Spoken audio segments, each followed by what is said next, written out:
Hi, I'm Ilvinio Kikchin and I'm the host of Shutter Stories. You are listening to our first Moments episode. Welcome! This is a new series of short-form podcasts in which we will bring you advice, guidance and stories focusing on themes from our interviews. And you'll hear some of our favorite snippets from previous guests as well as some never heard before content. So let's dive right in. All of the brilliant people we've spoken to have spent time nurturing an individual style, carving out a niche in the industry, and developing working practices that suit them. Figuring out who you are creatively and then building processes which help you deliver your best work will allow you to market yourself effectively and to grow your career. When we spoke to Rosie Lugg, a content creator who uses TikTok and Instagram, she was a big advocate of experimentation.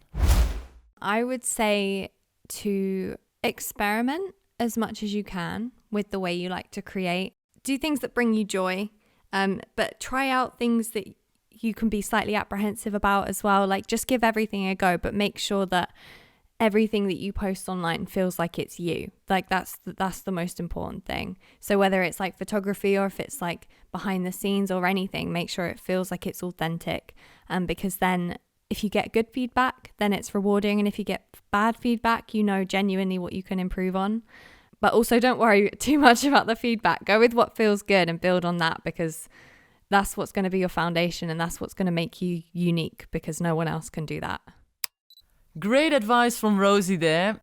Now, experimenting early on in your career is one thing, but what happens when life forces you to change an established style? Itwer van der Heijden, a kitesurfing photographer, opened up on how his life-changing accident impacted the way he photographs and sees his subjects.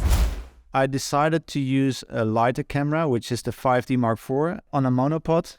So I can rest on the monopod and then with both hands, I can kind of aim on the subject and then I use my tongue to trigger, and it works great. I'm still not able to get in those little precisions, and I'm still not that fast sometimes, but because I know the sport so well, I can get really good results.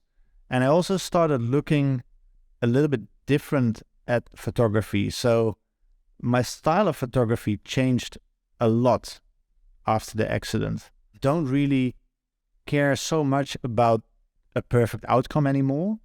It's way more emotion involved and way more in the moment. And although I always try to capture speed, I think before my accident, I always tried to freeze it. And now I'm way more intrigued by capturing moment and movement in maybe longer shutter speeds, really show that speed in a different way. And maybe it's because I'm not that quick anymore. And this is how I want to show that motion. When I spoke to Itwer, I was so amazed by his story and about the fact that he just kept going and he found a new visual voice in his own work and that he isn't willing to give up, and I think that's really something we can all learn from.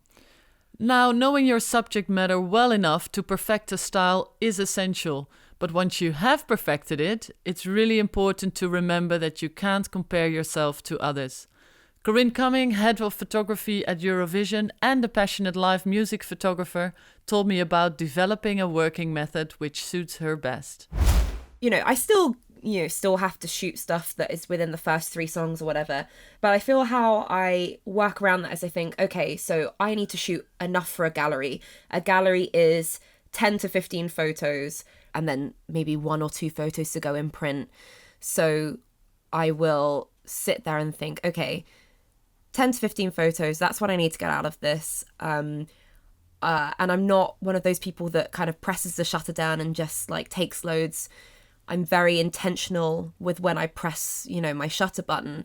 So I know a lot of photographers really don't like doing this, but I kind of have a look as I'm going, because I just kind of want to make sure that I'm getting what I think I'm getting. I do know a lot of live music photographers who don't do that and prefer not to have a look at the photos while they're shooting. They prefer to just keep going, but I don't really work that way. There we have it, 3 different perspectives on finding your creative niche and a working style that suits you. My main takeaway? Be brave, find your place and keep going.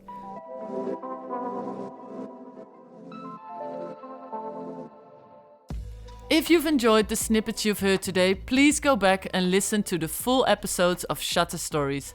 We've had so many incredible guests so far, and there are many more to come, so make sure you subscribe. Thank you, and until next time.